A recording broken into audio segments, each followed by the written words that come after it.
What's up, everyone? Episode 5. I know you've been waiting for this one. I'm sorry. I'm trying to save the family business, but I promise you it's worth the wait. If you're not watching YouTube right now and you're just listening, you know who's on the screen, or I'll tell you, it's the one and only Chasta. What's up? How And you're are so you, cool. my You brother? just get the one name, Chasta. I know, I'm like Cher. Perfect. But anyway, we're kind of running and gunning here. Well, one, you're like super experienced on this. I'd like to think that I'm getting there.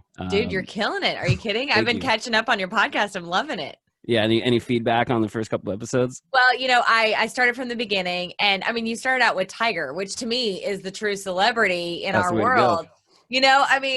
He's the king of Lindemar. So I was The like, oh Tiger my King. God, fantastic. I love what you're doing. I think this is, Robbie, just to start off on a note of bragging about you, I've always been impressed with you, and I've always been impressed with your work. And this city needs somebody like you to kind of kick it in the pants a little bit and make sure like things are happening, good Let's do stuff is moving and shaking. And I think you're just that guy. So Thank good you on so you, much. brother.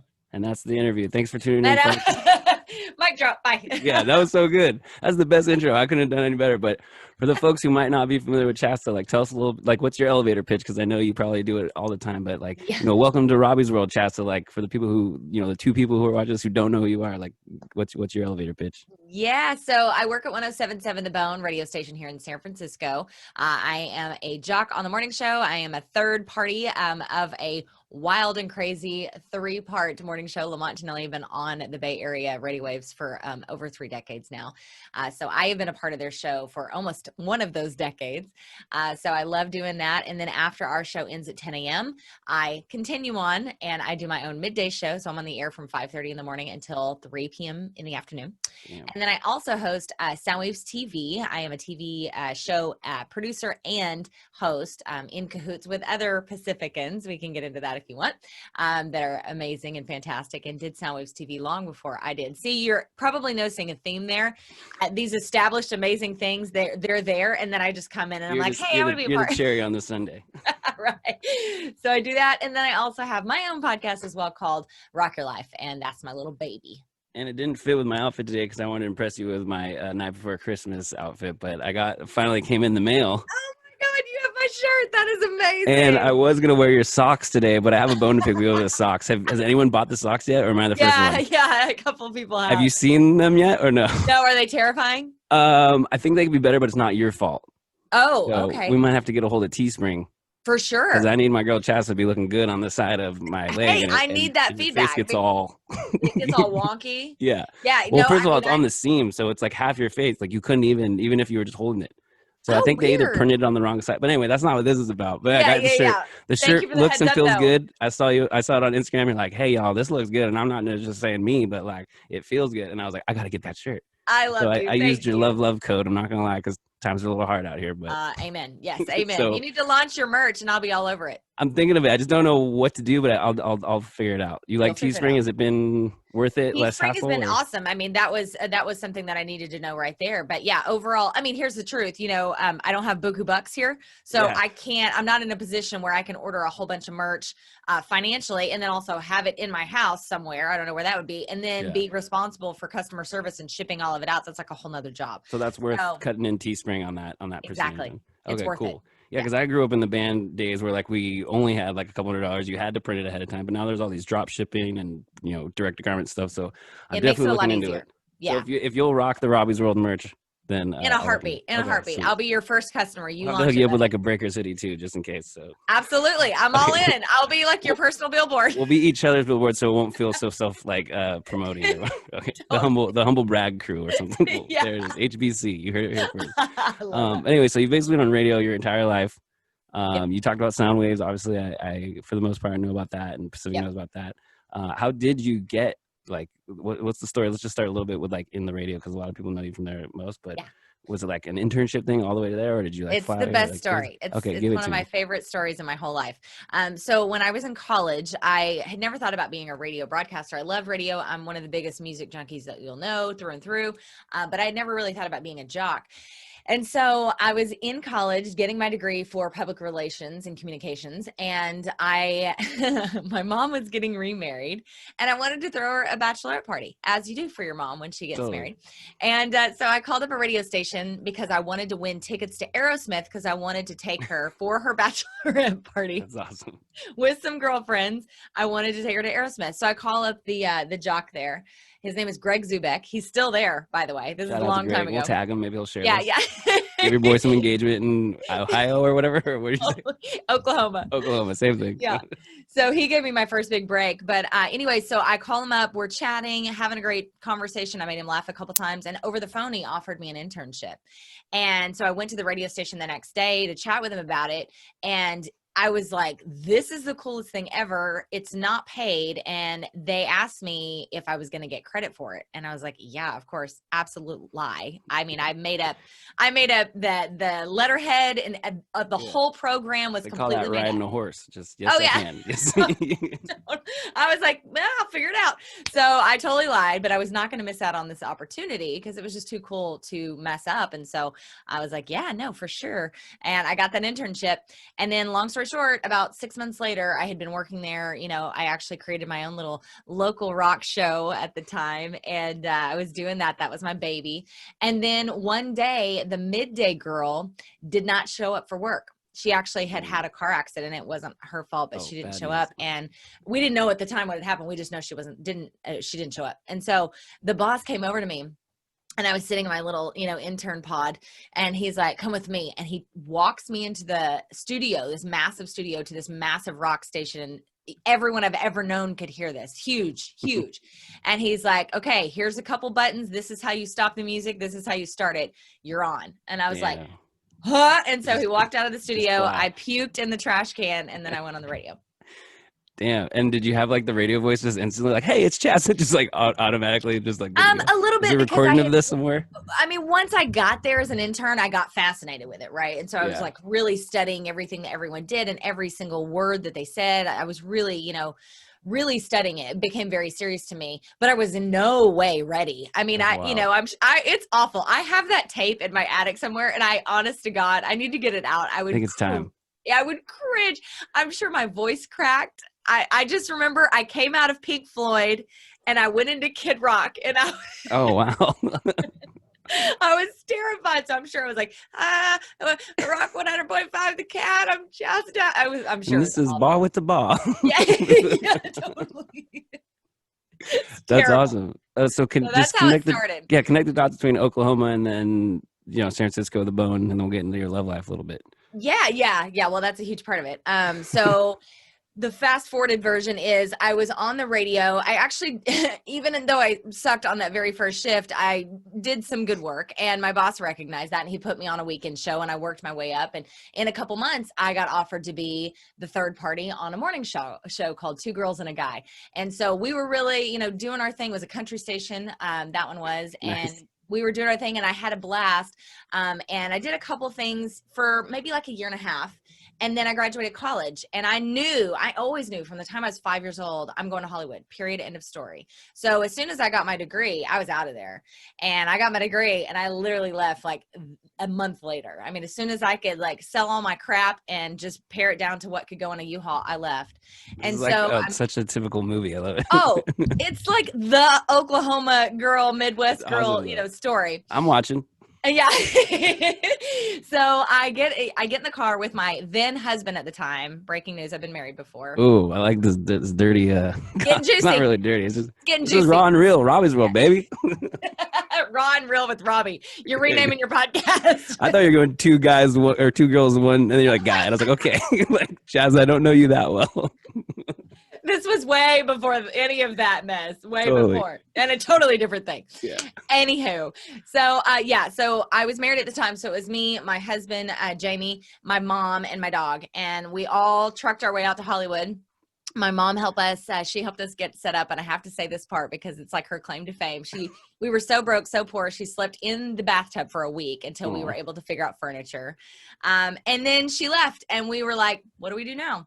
So I got a job, not in radio. I didn't have a radio gig set up because I would be far too smart. I actually found a job as an assistant to an actor. I was like his assistant / nanny. And I worked for him for about 1.5 years. And then oddly enough, my boss from Oklahoma, he got a job as a boss in Los Angeles at ESPN Radio. Yeah. How weird is that? I mean, just like this is why I don't think life is real sometimes, and we're just living in like a simulation. I mean, it was insane. He calls me up. He's like, so guess what? And he told me that he was going to run ESPN Radio.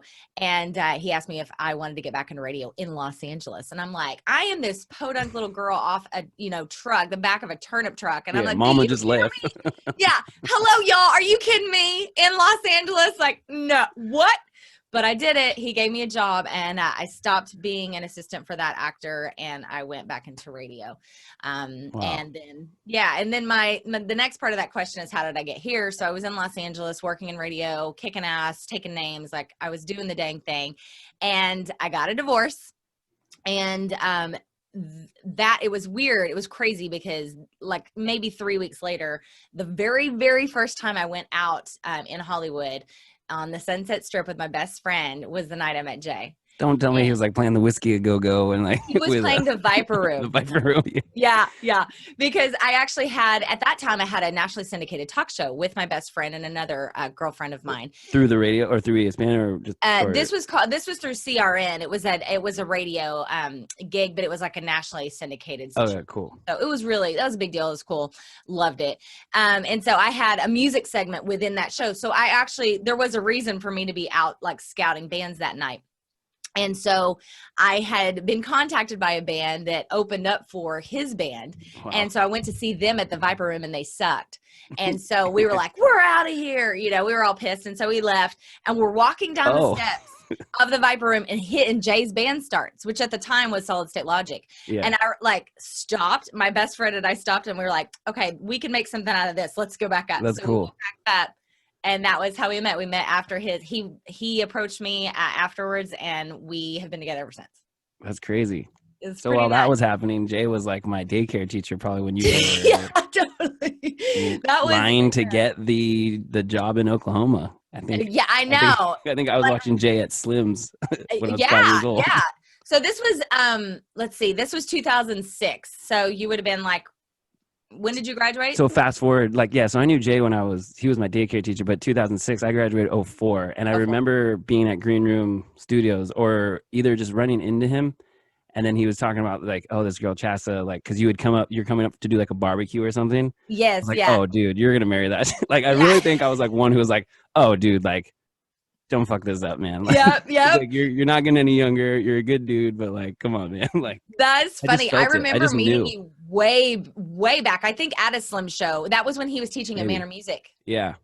And we lived in Manor. True. What? You lived in Manor for a while. Whenever he and I dated until 2008, and then I moved up here, and then we got engaged. That makes sense because in 2008, 2009 is when like we lost our house in Manor, the recession hit. So then I just like went MIA for a couple of years. And then we got to move back when we opened Breakers. But I do remember, like the Bone Girls coming to like CJ or something. Just And I just remember seeing your eyes are like so green, so blue. I was like, dude, come on, man. The girl with the green eyes. Yeah, I'm sure you have a great personality and everything too. but it was so cool. And just to watch your little family like evolve. And then, obviously I knew Miss Ciccone. She was like my, that's Jay's mom. And, I work with his dad through, Pacificans Care. I'm doing a Pacificans Care fundraiser right now on my Facebook. We're almost we're past $1,000 now. So fantastic. I got to go give to it. We get to Pacificans Care multiple times a year, every year. I mean, you can do it in honor of my birthday if you want. When is your birthday? The 22nd. So next week. So, oh my gosh. Facebook wants you to do fundraisers. Like, okay, I've been with PRC for so long, but I recently left and I was like, I can still give to PRC, but also Pacificans Care because they help, everyone. So yes, exactly. Oh, as soon as we get off, I'm doing that. Yes. Okay, thank you for letting me know. Thank you. Great. So our families have just been, weirdly connected throughout the intertwined years. That's kind of how Pacific rolls, but you're technically like non-Pacific, but you are now. You're honorable, even though Pacific. I don't know. I mean, I've lived here for 12 years. How long does it take to be like taken in under the I Pacific. heard it's at least 10. Okay. All right. So that's I think you're good. so Congratulations. I feel like you could actually give me the stamp of approval. I feel like when I post this in the Pacifica locals, I'll give them a shout out. I'll be like, Pacifican, Chasta, there we Michaelis, go. Michaelis. Yes, I still don't know how to say your last name, but is officially part of the locals crowd. Oh man, if I get the Robby You're Bancroft welcome. stamp of approval to be a Pacifican, shoot, I've made it. I'm done. I wish I had those powers, but I'll do what I can. You do in my world, honey. You do. That's cool. True love wins. Love. There you go. Love. Okay, so I was just to finish out this like ever after love story. Yes. You recently became a mom, but like your whole life is a movie. I'm sure there's been ups and downs, trials and tribulations, like everything. But that's what makes you stronger and appreciate what you got and all that good stuff. And I think you just like exude that. So that's also a reason I wanted you on here. But Thank you. Like what was it like just, having the kid and, working that into your busy schedule? Like I couldn't imagine having a kid right now. I'd love to have a kid, but it's just like, I'm kind of in the same boat with you, business owner, like moving and shaking, wants to create content, but like also enjoys sleeping. I have sleep apnea, so I don't sleep. So it just makes it even worse. But it's just like, how do you have two parents, which is, the Jay and the mom, like you have the support system. I think I grew up with like a single father. I don't even know how he did it 7 days a week raising me. Like it's insane. So like, how was it being a mom and working that into your schedule and maintaining the level that you do? On everything you just said, I completely feel you, because those were real conversations that Jay and I had because of everything you just said. Jay owns Green Room Music Center. He's a business owner here in Pacifica. That's a huge undertaking. Yeah. And then, I wake up at 3:45 in the morning and I'm on the air. I am chipper Chasta, ready to rock and roll by 5:30. Yeah, you have to. I wake other people up. So I have to be awake. Nobody cares about your problems at 5:30. So I got to go, right? Yeah. As soon as I pop over my mic, it's on, it's go time. So it was like, how are we going to put a kid into that fold, right? And so we really didn't think we were going to do that. Like we had sort of, I wouldn't say we were we weren't going to have kids, but it just didn't seem like it was going to work out for us. I had a cancer scare years ago, and we're getting personal now, but I had, because of it, us from every other podcast. I appreciate it. I had no choice but to get off birth control. And so that was, I feel, God's hand. I'm a religious and spiritual person, so I feel like that was God's hand sort of pushing this on us. Mm-hmm. It turned out not to be cancer, and that turned out to be an okay health situation, thank God. But it opened the door for us to have a different life, literally, because I couldn't take birth control anymore. And so after 3 years, we thought we weren't able to have kids. I was going to say, but like condoms don't exist, or what? Yeah, I know. Like that's if it happens, it happens. We're married. Come on, Robby. No, I'm just saying for the kids watching at home, women aren't the only ones who can use birth control, fellas. Good on you for saying that. I'm working with a lot of youth. Robby. We'll get into that too, but we're actually doing a podcast, so they had some questions for you. But just like, I don't think people keep it real enough with their kids, or people, so. Yeah, anyway, you're married. I forgot that part. Go ahead. Yeah. No, I appreciate you saying that. Like, not to be totally TMI, but when you're married, that's not the most fun thing. But if you're not, and you're like doing your thing outside of like a very trusted relationship, you gotta use one of those. Anyway, moving on past that. So we're gonna do the sex ed class. I know, right? We turned when COVID, real and raw with Robby. That's when the schools come back. We'll be right in. We'll be there. We'll be consultants on your podcast. Sex and your ed with Robby and Chasta. So anywho, so 3 years went by. So we just assumed, well, that means that we can't have kids. And so it was sort of in the back of our mind. And then Halloween 2015. Oh shit, this kid. I know. Halloween. Got his little perfect life coming. Are you kidding me? And so, so I knew something was off, cause girly time. Yeah. And we were, and I was totally in my mind. I was joking. I was like, well, it's Halloween weekend. Like I gotta get my party on. So I gotta make sure I'm not preggers. Like, I'll just go take a test. And then I took a test, and there it was. And Jay came home, and I was baffled. And I had this little tiny pumpkin on our kitchen table, and I just handed him this little baby pumpkin. It's like, this is Cody. Yeah. And it turns out, that's exactly who he is. He loves skeletons. He loves Halloween. He loves pumpkins. So it all makes sense now. But Jay just looked at me, and he was like, what? Like, he knew I didn't have to say anything. It was bizarre. Oh, And it then was just a little pumpkin. You didn't get it out yet, or like you oh didn't. no, I couldn't even speak. Okay, you're just like, here's a little pumpkin. Here's a pumpkin. But I mean, it was written on my face. You know, Love we've been it. together a long time. So then in 2016, in June 2016, we became parents, and it was the most terrifying thing, and Ugh. also the most amazing thing. Because my family's not here. Like, you know, we talked about, I'm from Oklahoma. So I don't have those, like, on my side, those go-to moments where I can be like, hey, mom, you know, my mom is my best friend. I talk to her at least once, sometimes 2 to 3, 5 times a day. And so You gotta do what you gotta do. yeah, she is my everything, but she's not physically here. So that was scary for me. But thank God Jay has such incredible parents. His dad and his stepmom, Dinah, they have come through in so many ways. His mama and her boyfriend, we call him Plumpa, they have really done a lot. So, you know, my best friend, Gianna, she lives 2 blocks away from me. And until COVID, she was a huge help. They say it takes a village, and it really does. Yeah. It's harder now, obviously, with COVID, like we don't have as much help. But we're figuring it out. And just like, you know, I mean, you own a small business. It's a whole different world we're working in. So it's literally minute by minute these days. I do want to get in that, so that's a good segue. How is COVID? I should be in radio. Yeah, you got a radio face. That's what people tell them. They can tell me I got a radio voice. Sorry. How did COVID change, like, your job? Because that's you're a home studio, so you're running the bone from your garage. I am. Right? Yeah. Nice. Yeah. And I should just preface this by I have a lot of security in my house. Yeah, don't fuck with Chasta's house. I have a total alarm system. Like, who's gonna come steal that? And then, like, what are you gonna do with it that we can't figure out it was you? Well, I know. I mean, that's the funny thing is, first of all, this house is covered in cameras, but also, like, you come in here and your average Joe is not going to know what to do. Yeah. So none of this equipment would really, it wouldn't work for you. If anything, I would break in and just start broadcasting and be like, it's Robby's World, bitches. Yeah. I want to make sure that's clear. Like, there's no way that anybody could walk in here and just take over the boat. Yeah, so anyways, do moving on from that. Don't be a dick, listener. Yeah. So this studio was actually built whenever I was pregnant, because I, just being very real, was a little terrified of taking a lot of time off, because my job is not your average job where somebody can just take over, like, paperwork that I do. You know what I mean? Like, it's very hard for somebody to walk into a morning show and take over as another human. Like, there's parts, there's chemistry there. There's parts of it that only I can do because I'm me. You know what I mean? It just 100%. changes the dynamic. So as a morning show, we were like, what are we going to do? Like, I can't take 4 months off. That's insane. So I took 1 month off, and thank God for that 1 month. It was the fastest month of my life. And then Jay built this studio, and this was meant for that purpose. Who would have ever thought 3.5 years after the fact that here I would be using it again? Because I only used it for, like, maybe 4 months after whenever I went back on the air. I used it at that point, and then I used it for podcasting and whatnot, but primarily it was open.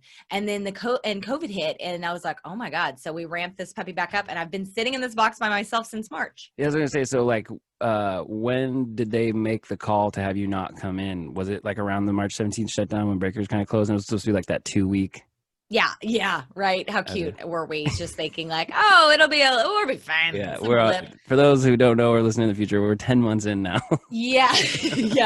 March 16th was the first day that I left the studio. We closed March 17th.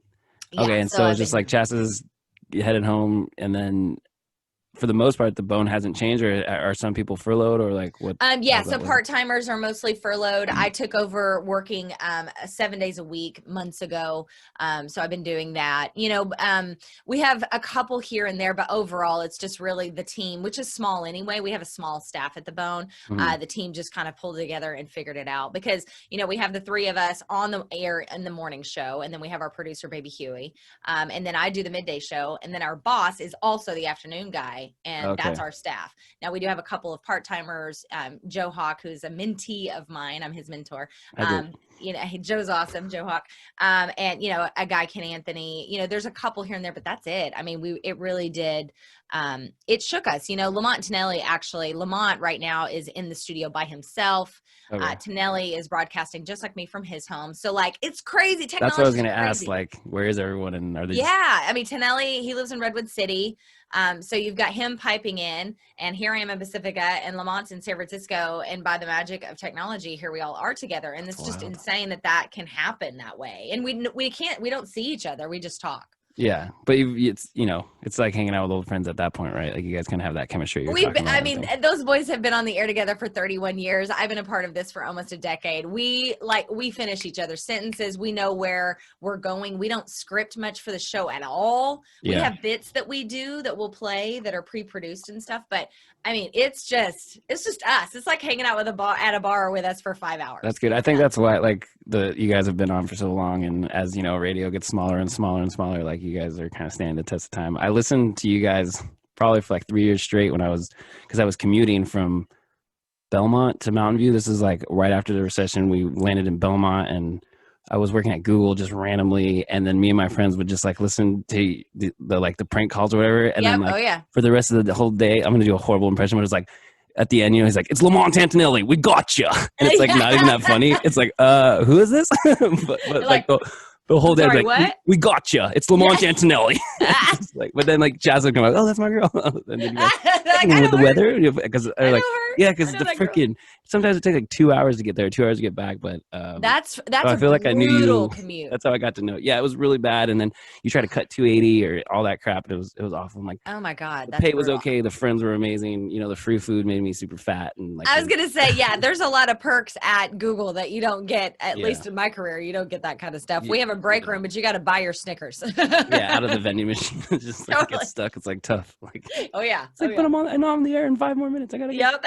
But I feel like that's how I got to know you. Really, was like through the radio, as obviously, and then I'd see you when I started working at the resource center at like the markets and stuff. I'm like, we gotta hang out, we gotta catch up, and then always we've connected on a few things, and you've helped promote like the band a couple times. But just like I've been telling people to start podcasts forever, and the COVID and everything just kind of forced it. And this is something I want to do forever. I'm so glad you finally did. So me too. No, this was made for you. I remember several years ago when you were doing, your vlog style posts and stuff on social media. Oh, yeah.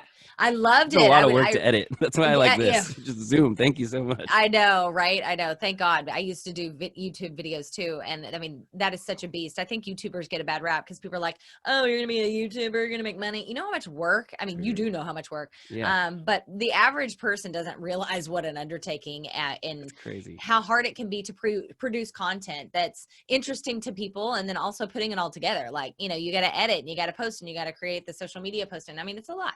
And it'll never be like perfect, and it doesn't even need to be perfect. But people, I don't know how many people are like, oh, but it's not perfect. It's like, oh my God, you're so insecure. Just like do it. Like just it doesn't have to be perfect. Like there's so many things I want to do better right now, but can't. Yeah, just keep pushing the wheel, man. You just got to keep at it. How is your podcast going, and what made you want to add a third, fourth, fifth hat? I know you have some helper. No, I think we come from the same cloth, and we'll talk offline if you've been officially diagnosed with everything by your psychologist. But oh yeah, no, are you kidding? There's no. Sometimes that's how creative people roll, So. Yeah, totally. I mean, that's part of it. Like there's just as creative people too. Sometimes it's like you can't not say something. I don't know if that's how you feel with. I feel like I'm gonna die if I don't say it. Exactly. And I think that's how musicians are. I think I'm not a musician, but I think there is a shared gene there between creatives and musicians. And, anybody who puts something out in the world like that, it eats at you. Like if there's something you feel like you need to do and it eats at you. And I'm a runner. 24/7. Yeah. I run the main streets of Pacifica almost every day. And I do with a lot your mask, by the way. Yes. I saw one post. Sucks. Oh, God. Did you get COVID? Is that real? Like, oh yeah. Okay, we'll talk about that after this. Lord, that is so real. But anyway, you're like the gift that keeps on giving. I love it. Okay, so adding Rocky life to your plate. Yeah. So anyway, as I was running, I kept thinking like I did a podcast years ago with my best friend. We did the nationally syndicated talk show. Then her and I both moved here. I lived with her in LA. I introduced her to her husband. My husband and I introduced her to her now husband. They live 2 blocks from me. Oh, she came up here? Yeah. Oh, nice. Her and I moved together. So, and we married best friends. So, I mean, it's very. Oh, sweet.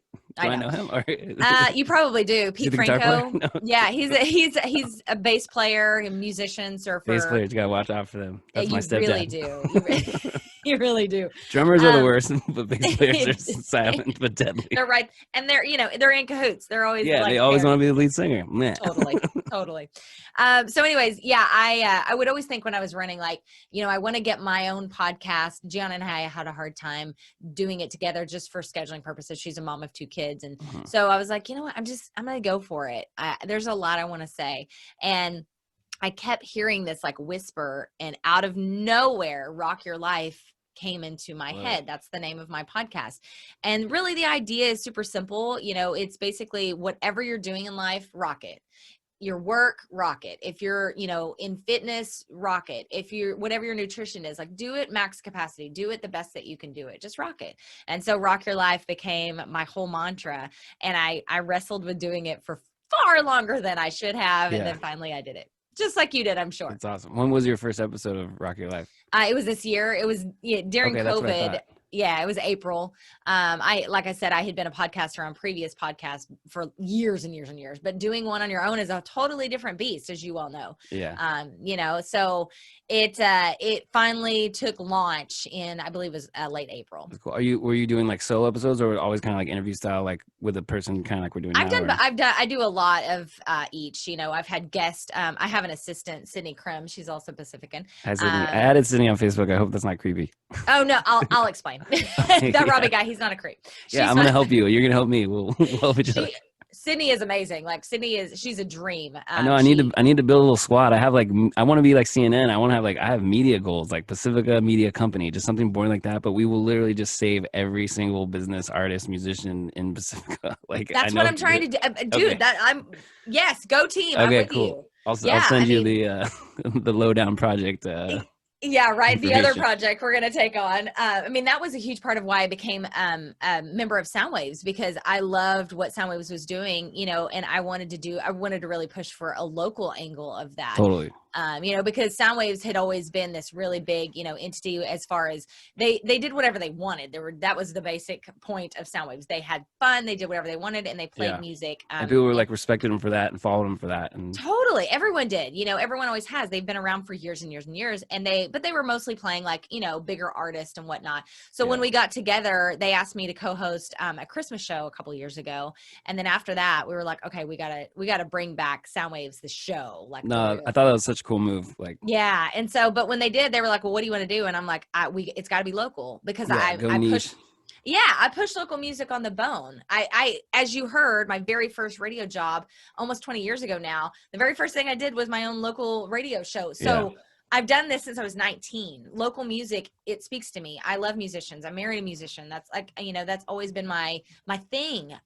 Since I don't play, I want to like tell myself that I'm the world's biggest fan of the unheard artist, if you will. I love it. So that's why Soundwaves became a part of my life. So, it's all very similar. Like my radio and TV career, it all really boils down to community and building people up and trying to help others, raise up in whatever their endeavors are, creatively, especially. Yeah, it's just unfortunate we can't do that overnight. So we have to chip away at it, chip away. Like this. You just got to keep going, man. All right, so give me the COVID rundown. How do you think you got it, or what happened after? What were you feeling? What were you thinking? Are you scared for your kid, your grandma, your parents?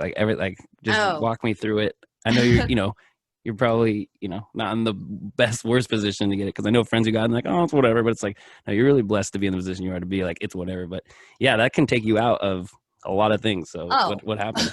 It was terrifying. It was absolutely terrifying. What happened was, I don't want to put on blast exactly. We do know where we got it. We know exactly where it came from, but I feel I'm kind of one of those things, like health is a total private moment. So totally. I don't mind talking about my own, because I literally talk about everything. Yeah, I don't want to put anything on blast unless it was like an underground speakeasy, or if it was, don't tell me. Yeah, no. I mean, it was. You were being very careful, and I know people were talking shit about like you're not having a mask outside with your kid taking a picture. It's like, and you had to be like, it's just a picture. We weren't like, it was really quick, and they're in our bubble, and I was like, okay, shoot, cool. And then like 3 minutes later, you're like, I got the COVID, y'all. I know, and that was literally, it was like, that was fun. That's my best friend. I took like, okay, God. Yeah, I know, right?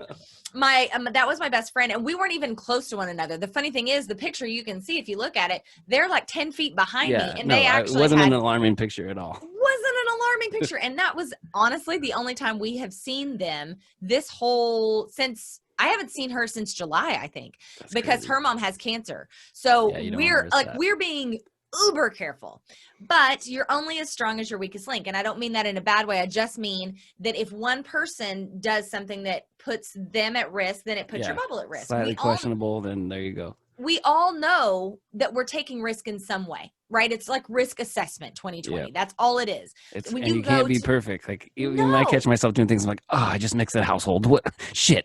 Totally. I mean, we all have those moments, and we have a very small bubble, but within that bubble, other people have their tiny little fragments of bubbles. Yeah. So it was bound to happen. We've done great since March. We've had no problems, but there was one break in the chain, and that affected a lot of people. So my son got sick. He was the first to get sick, and we freaked out, and the doctor was like, get him tested. We got him tested. He had a negative. He had two negatives, and we were like, okay, well, that's weird. And then he got over it, and he was over it for like 4 or 5 days, and then we got sick. And I was like, this, and our doctor said, he's negative, so it's probably just the regular flu or any other thing that a 4-year-old could pick up, because 4-year-olds are kids and they're dirty and they're, Petri dishes. Totally. And so we were like, okay. Then we got tested. I got tested. I also had a negative. Okay. Did you do the mouth swab or the nose tickle or the brain tickle? I had the throat. My son had the nose to the brain. He was such a trooper. So we had multiple false negatives. And that was what was amazing, because here we were like, okay, well, we're fine. Yeah. And then Jay got tested again. And his was the first to come up positive. And he was actually the last to show symptoms. So the way this whole thing works, I'm no doctor, but the way this whole thing works is it's very different for every person. My son was super sick for like 2 days, and he bounced right up. He was totally fine.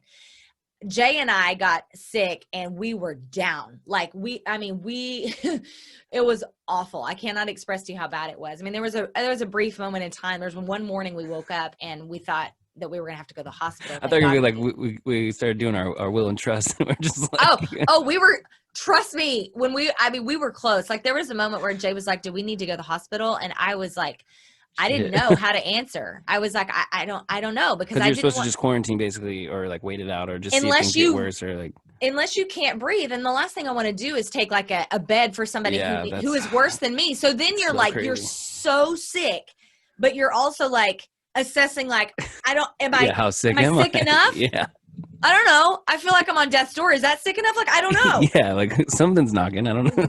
What an S show. So anyways, it was awful. And of course we isolated. We had to shut our music center down. That was crazy. But we did everything we were supposed to do as we knew it. You know what I mean? Like when we finally got a positive test, we're like, oh dear God, and we shut everything down. Yeah. So we're very grateful that. So you guys, the family was kind of out of commission for like a 2 week to a month kind of. It was, we had to be isolated. We isolated for 14 days, or actually a little bit more than that, because our son first and then us. And so it was like, it kind of stretched it out a little bit. Basically the month of November. I feel like November flew by, but I was like, because I didn't really go on Instagram. And that's probably where you're most active, or is where I see most of your posts. Oh, yeah. So I didn't even notice you were gone until I came back on Instagram. And I was like starting to poke around, and then I was like, oh, where's Chasta? And then like all of a sudden a post, and I was like, oh shit. So yeah. And I made that decision to like speak freely about it, because I think it's important. I mean, the truth is I am incredibly honest with my listeners, like maybe to a fault sometimes. I'm an open book. I mean, even whenever I was headed to the hospital in the middle of the night to go give birth, I left a voicemail and it was played the next day on the air for my listeners. Like, you're so dedicated. I mean, my listeners are my family. I really do feel like that. And so to not say it we had conversations. Yeah, because then people would question it, right? Like, what, Totally. I mean, it's not something that you would be like, I got COVID. Like, it's not, you know what I mean? It's like, nobody wants to admit it, but it felt right. It felt like I had to. It was like, well, I've never hid anything from my listeners. Why is this going to be the first thing? Because I have an opportunity here now to speak about something that's very important in our society, and that people who maybe trust me, they listen to me every day. They trust me, in my opinion, will believe what I've gone through, and maybe that could make some sort of positive change. Totally. So that was my idea, and that's why I went for it. What kind of feedback were you getting during that? Sorry to cut you off, but yeah, like very interesting. By and large, most people were like, hey, it's really rad that you're going public with this. This could do some good work. I did have a couple of really interesting comments, like, like people would ask like, how you feeling? And I'd be like, oh, we're better, and telling the story, whatever. And then they'd be like, do you think it's real? Like, what? Like, huh? Like, do I think it's real? I mean, it What do they mean baffles by that though? Do you think like I don't know. sometimes I Maybe they can't go to that level of thinking? yeah, I mean, it was baffling to me too. I think maybe what they mean is like, do you think I'm giving them more credit than they even deserve. That's okay. But maybe they think that like, how bad is it? Yeah, like does it Is it worth justify all this these shutdown? shutdown? Yeah, Right. like I they think don't know how maybe to that's what articulate they that. were trying to ask is like, how bad is it? Is it justify what we're doing? Yeah, should I actually be scared? Yeah, should I be scared? And so and to that I would say Is it definitely real? be scared. Yeah. Because I know I have personal like relationships and connections with people who have died from it, actually Yeah, far more than I want to think it's about. starting to come closer to my circle, like friend of a friend has it. And then like I had to Exactly. get tested because like my friend got exposed and I was like, okay, I'm just gonna be safe. And then Right. like, Right. Exactly. And everyone has that because it's encroaching on everyone, yeah. So it's bad. And real. Yeah. And very, very real. I promise you. That's Very cool real. that you could run your business. Like I can't serve pancakes from my house. Well, I can, but it's legal. But like it's crazy, this big shift, and we're gonna feel this for another 5 to 10 years. Like this is gonna be my third recession now of my young years on this earth. But it's just like people give millennials such a hard time, but it's just like it's a totally different ballgame. The internet exists, and now our version of the Spanish flu is coming after us, after 9/11, after the housing crisis. It's just like, so I really I love being an entrepreneur. I love working with my dad. My dad is like my best friend, just like your mom. He's a doll. But we literally have maybe meetings 2 to 3 times a week now, like reviewing financials, like doing projections, making sure we're watching the labor. That's things we never had to worry about. Like we were doing over $1 million in business. You don't worry about that stuff when Right. that one thing I've always wanted to get to. Now we have time to get to it, but it's just adding like more and more to our list. So like I have friends who are like barbers and they're trying to figure out ways to innovate. Restaurant owners trying to figure out ways to innovate. Radio is innovating, but like I am a fan of technology, but I didn't want everyone to adopt it this way. But now people are like, "Oh, Robby, what do you mean about social media and technology in pocket?" So, is there how any do other you feel? I mean, how is Breaker? Not to get too into your personal. I'm an open book, like, y'all. I grew up in Oklahoma. Right. Where is Breakers with like coming like back and being secure, and like how do you feel? How are you assessing in this moment, in this time? So this is a good time to like share this update because I did 2 interviews with a friend of mine, Shameless SF, and he's an aspiring PR guy and loves music and had a nonprofit for Warped Tour and all this stuff. But we checked in February of 2020. And I was like, I got my whole life figured out. Like, got my girl, got my job, got my business. Like, I'm gonna be mayor. I'm gonna open up a second restaurant. And he's like, "Fuck, man, you did it." And I was like, "Yeah, man. I just, thank you for covering this." And then a month later, we shut down. And then fast forward, 8 months later, he's like, "Hey, we need to do a follow-up interview." And I was like, "Yeah, everything I told you is different now. Like, PRC, still have my girlfriend, thank God. Business is closed. Not even thinking about the next restaurant. Yeah. We're just trying to save this ship." And so we did an interview, and I haven't posted it yet, but I'll share it. And it was just kind of like 9 months later, like the band was supposed to do a big release and help with that. So everything just got shut down. So we ended up, the interview with him was, we're about to open. So we're thinking of all these little things like ketchup packets and meat prices and how are people going to come in? Where are they going to exit? Are we going to have a line? Like how long is 6 feet? Is it down to the Moonraker, or do we send it down towards Rockin' Rob's? Like, can we shut down the street? Like, what's Nick's doing? And just all these things that people don't understand. Yeah. So we opened up November 19th. Opened up the restaurant for a second time after being closed for 9 months, after thinking we were going to shut down for 2 weeks. And so we basically broke even. I guess it's been a month now. So my goal for us in one of my episodes, I talk about like just breaking even, being able to pay the people who came back, because we gave an option to all of the staff to come back. We had 21 and only 8 came back. Wow. And we didn't force that. It was just like whoever's available and wants to get involved. Some people moved on. Some people aren't around anymore. They got other jobs, or some people like got their dream jobs. It's not all doom and gloom. Right. So we have 8 people, not including like me. I'm kind of just like behind the scenes. Like it can't sustain me, my dad, my girlfriend, so kind of living off of a small savings, but that's going to be gone at the end of the year. So it's just trying to surviving right now. Yeah. But luckily we made payroll. We did one payroll. We'll do a second one. We got like a small, we got the San Mateo County grant, actually. I don't know if anyone knew that, but like Good. that's like a small Band-Aid on like a bleeding wound. But like that came in like right at a good time. That's But great. as far as like our first month, I would say we're doing about 25 to 50% of the business we were. Okay. But we have a meeting tomorrow actually to go over financials. And now that we have real data, not just projections, but we feel good. And the only difference between us and I think other restaurants, because there's not enough business to go around right now. I think the community support that we have and the fact that we've been around for 6 years, we're ingrained in the community. People know me, people know my dad. They don't feel like they're doing charity when they come into Breakers. They're genuinely excited to come eat our food. Like, I missed our food so much I didn't realize it, but just like fuck. Like, and then we added some stuff. Like we got this crispy chicken sandwich that's just like I don't have to go to Popeyes anymore. I can just go to Breakers. Like it's just like, and then now I want to do like a pop-up of that. And it's like, no, like you just got to focus about doing business in your four walls. Like the rent still has to be paid, the labor, the inventory, the expenses. I mean, Breakers had debt before. If any restaurant tells you or business tells you that they didn't have debt, going into the pandemic, they're lying or something wrong. So it's just like, how each week to week, did we crack our nut? Do we feel good? And this week we feel good.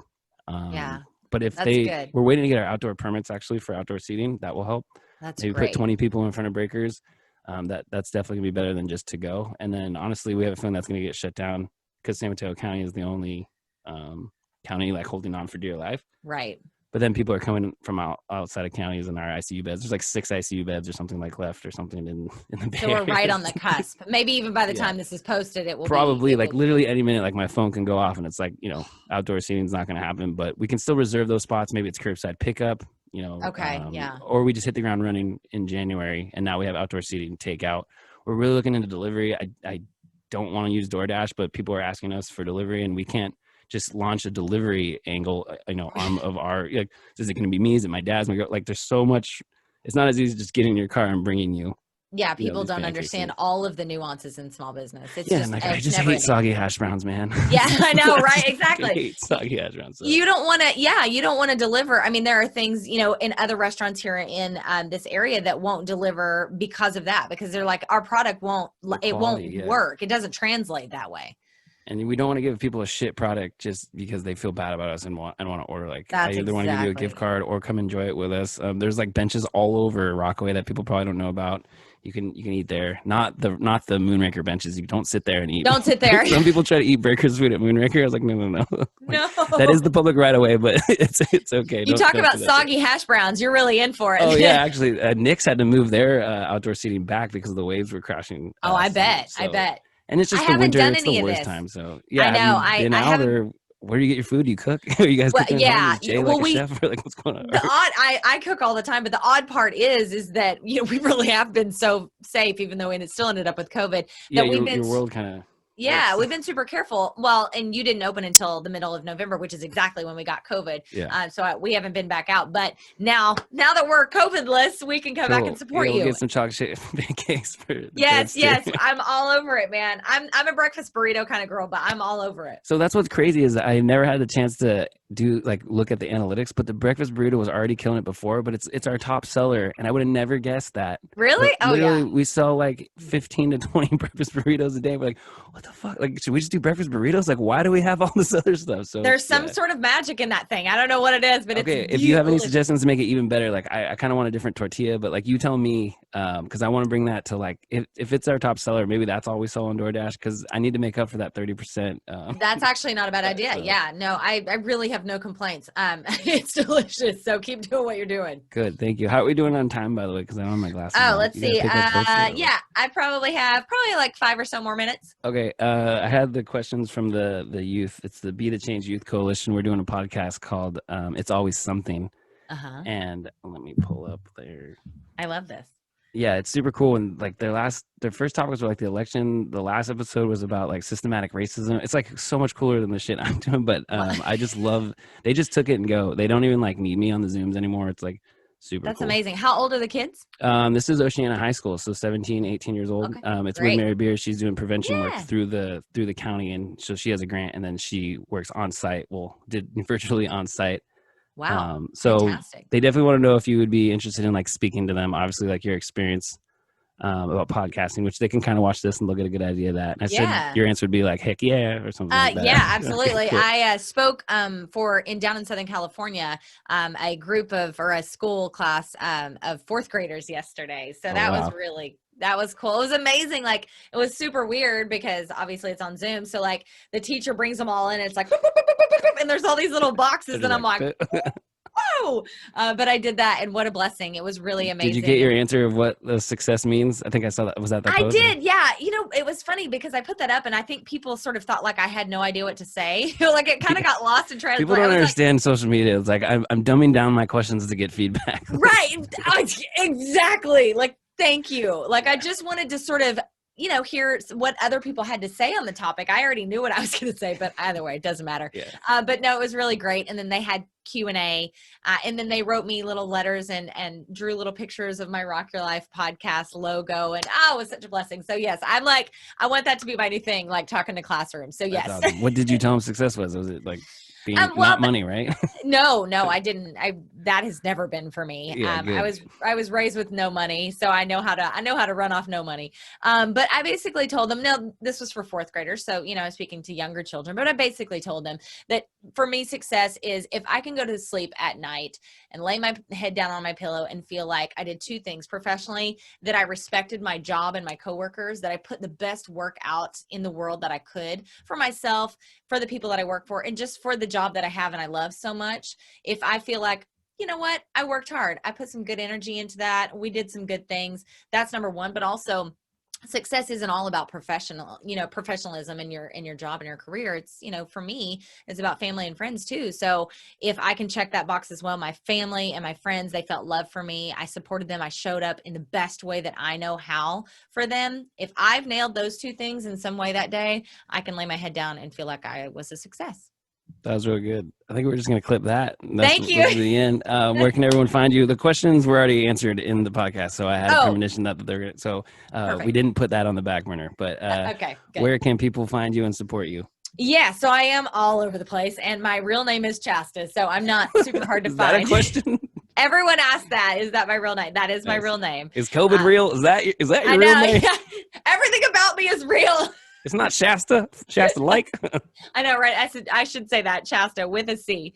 So yeah, I'm everywhere, but I most often hang out on Instagram at Chastalyn, ChastaLynn. But all of my everything lives on my website, chastalyn.com. That's where you can find any information about anything I have covered today. Sweet. One word to describe how you're feeling today and about the podcast.